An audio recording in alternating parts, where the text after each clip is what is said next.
Alert for you this morning. How you can keep your family safe and cool as we prepare for some extreme heat to settle into the tri-state this weekend. That's right, and Jordan Valines is joining us live this morning with some essential tips on hydration and heat stroke prevention. And I know this is some important reminders as we get into this heat wave, Jordan.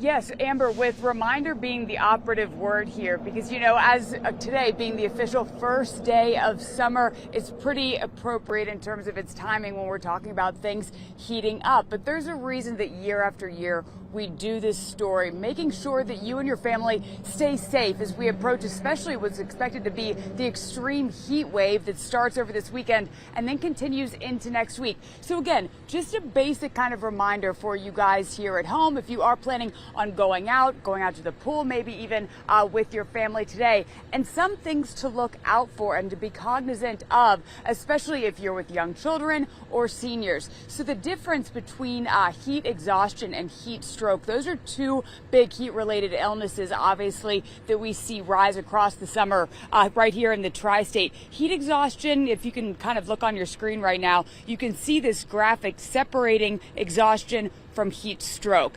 Heat exhaustion is going to be the lesser of the two, putting lesser in quotes.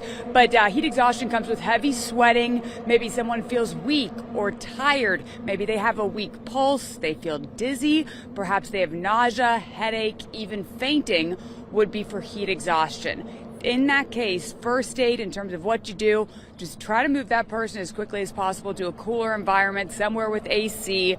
Also, of course, offer them water as well. Maybe even try to apply some cool, wet cloths to them as well.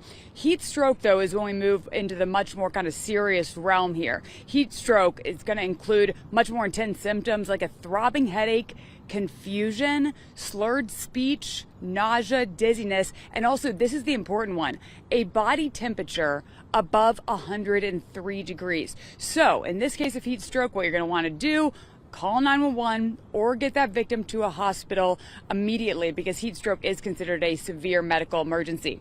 All right, also because the high heat, will run through this really quickly. City of Cincinnati, they're going to be using its 22 rec centers to operate as cooling centers during this time.